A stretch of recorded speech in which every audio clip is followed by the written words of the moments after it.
She even starved her of food and locked her up in her hut, fearing that she would run away. This went on for days till Ijawili fell terribly ill and became so old and frail.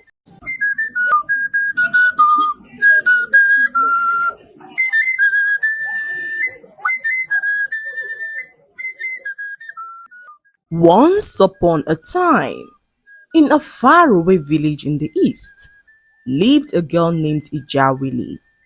Ijawili was an extremely beautiful and hardworking girl who was loved dearly by her father. Her stepmother and half-sister hated her so much and maltreated her whenever her father was away on business. They never hid their hatred for her, but still, Ijawili respected and loved them like a daughter should love her own mother and sister.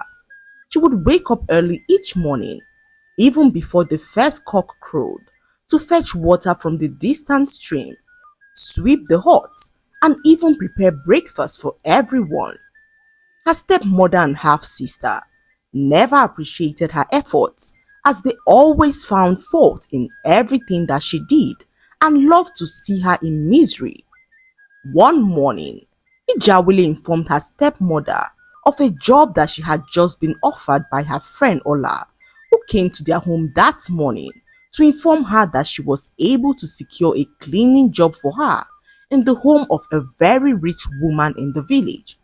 Ijawili told her stepmother that she was to resume work that morning and was going to prepare.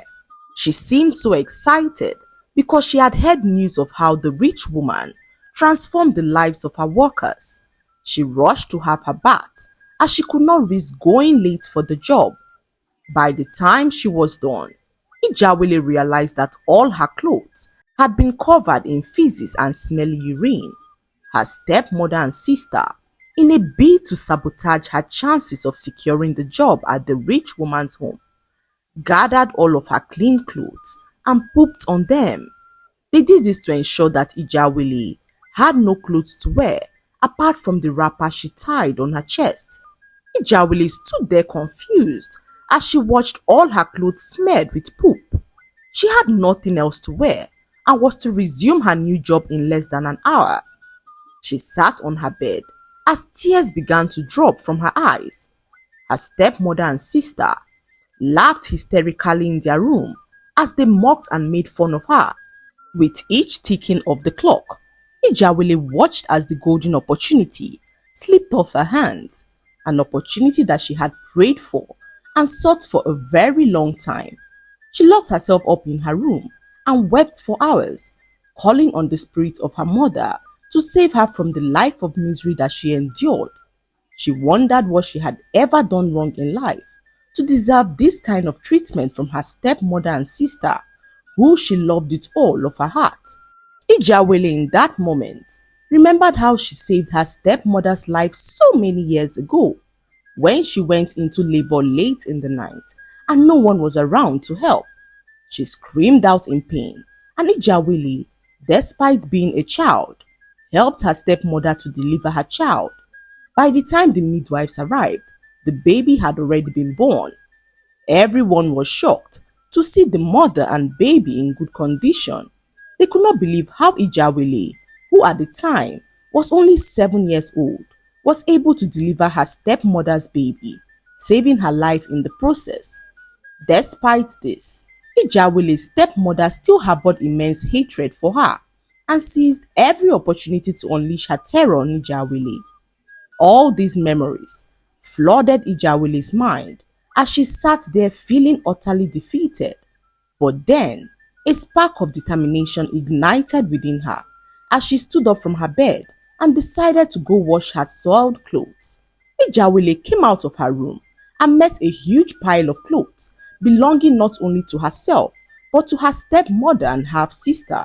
She sat outside their hut for hours as she washed the huge pile of clothes vigorously, hurting her fingers in the process. By the time she was done washing, everywhere had already gone dark. Ijawili, hungry and exhausted, was so happy to be done. She walked into their hut and met her stepmother, who sent her to the forest to fetch some firewood. The skies had now gone dark, and Ijawili knew how dangerous the forest was at night. She pleaded with her stepmother to allow her fetch the wood the next morning, but her stepmother refused and insisted that Ijawili must fetch the firewood now or risk sleeping outside their hut for the rest of the night. Ijawili, left with no other option, set out to the forest to fetch the wood for her stepmother.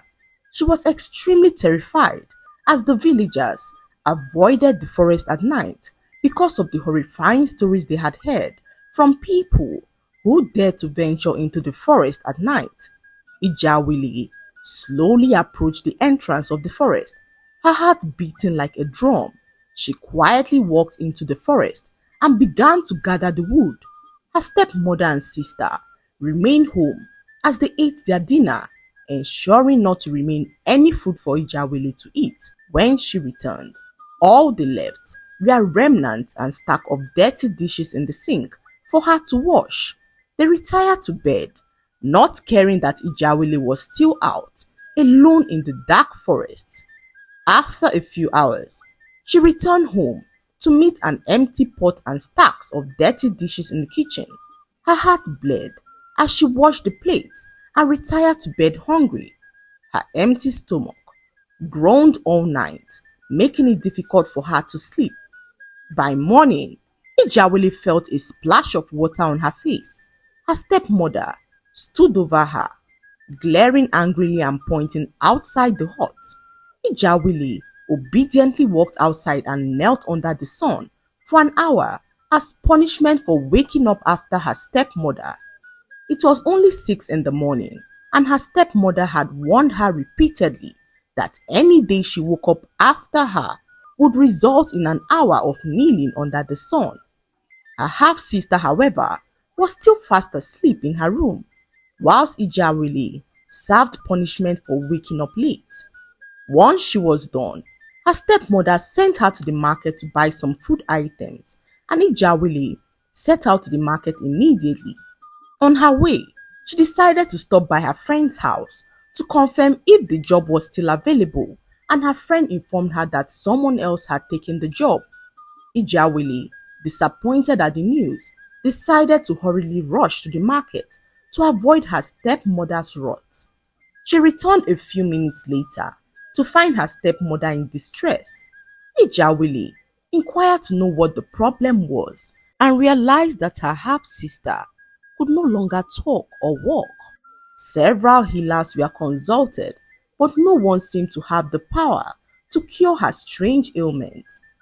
Days passed, and Ijawili watched as her sister's condition began to grow worse. Her stepmother was too occupied with finding a cure for her daughter that she had no time to torment Ijawili's life. Although this was some form of relief for Ijawili, she could not help but feel compassion for her stepmother, who began to look like a shadow of herself. One night, as everyone slept, Ijawili decided to check on her half-sister. She walked into her room and found her fast asleep. Ijawili then placed her hand on her sister's head and healed her instantly. She rushed out of the hut before anyone could find her, and by morning, the people were shocked to see her hale and hearty. They wondered how she got her healing, as no powerful man or woman in the village had been able to heal her of her strange sickness. What the people did not know was that Ijawili was born with great powers, capable of healing the deadliest of diseases. She had kept her powers hidden for all these years, as she could not risk anyone finding out that she could heal. This was because any time that Ijawili used her healing powers, she became older. What she did not know was that her stepmother saw everything that happened through the window. She kept quiet for days and approached Ijawili one morning to ask why she never told anyone about her powers. Ijawili paused and pretended not to know what she was talking about. Her stepmother narrated how she saw Ijawili healing her daughter the other night, and Ijawili could not help but shudder. Her stepmother then told her that she would use her powers to make money for them by healing anyone that she brought for healing. Ijawili tried to explain to her stepmother that this would be impossible because the more that she heals people, the older that she becomes. But her stepmother was not ready to listen or understand. She went on to threaten Ijawili that if she went against her plan, the whole village would hear about her healing powers. Ijawili immediately broke down in tears as she was scared of what would become of her if she healed so many people. Her stepmother did not care, as all she was focused on was the money she would make from her newfound healing business.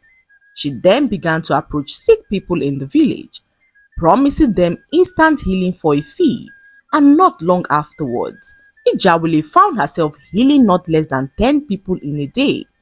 The frequent healings began to make Ijawili age, and her face began to develop age lines, and her hands wrinkled like that of an old woman. Ijawili wished that her father was home to save her. She endured as her stepmother made her heal strangers day and night for money. She even starved her of food and locked her up in her hut, fearing that she would run away. This went on for days till Ijawili fell terribly ill and became so old and frail. Her stepmother, despite knowing that she was sick, forced her to heal more people, and the more that she healed, the weaker and older she became. One day, her stepmother brought an old man for healing. When the old man saw the state that Ijawili was in, he was saddened and decided to do something about it. He waited for when she was about to heal him and stopped her, saying that she too needed healing. Ijawili gave him a faint smile because she knew that she had no power to heal herself. She watched as the old man stretched out his hand towards her, and Ijawili, in that instant, felt her strength and youth return. She was extremely shocked and wondered who the old man was. She asked, and the old man revealed to her that he was also a healer. He said that he was in his farm when he overheard two men discussing. They talked about a girl who could heal people, and he decided to go in search of the healer, hoping that she possessed similar powers to his. It happened that the old man was once a very young and handsome man. His name was Nnamdi, and he was a healer and an age restorer. He was quite young when he found out about his powers, so he began to use his powers to make money, and this made him grow old and frail. So when he heard about Ijawili, he had to find this healer to see if she was also an age restorer like himself. Ijawili was amazed to meet a fellow healer. However, she was unsure of if she could actually restore his age, as she had only healed people in the past. She stretched forth her hands, and immediately Ijawili watched as the old man transformed into a handsome-looking man. Ijawili was amazed, as she never knew that she was also an age restorer. They stood there amazed when suddenly they began to hear some commotion outside the hut. They rushed to check what was happening and met Ijawili's father, who had just returned from his trip to meet sick people lined up outside his house. He was so furious to realize how wicked his wife was to force his daughter to heal complete strangers for money, even when she knew that doing so was detrimental to his daughter's health. Unable to condone such level of wickedness, Ijawili's father sent his wicked wife packing and warned her never to come close to his home again. Ijawili later fell in love with Nnamdi, who turned out to be the only son of the rich woman who she was supposed to work for as a cleaner. That was how Ijawili's life changed for the better, as she married into an extremely wealthy family that loved and cared for her like their own. The lesson to be learned from this story is that some bad situations can lead to good endings, so never give up because your destiny helper might just be on the way. Also, do not oppress people because you feel you have the power to do so. Always be kind. I hope you enjoyed the story. Like, subscribe and leave a comment. It helps us grow our channel. I'll see you in our next story. Bye.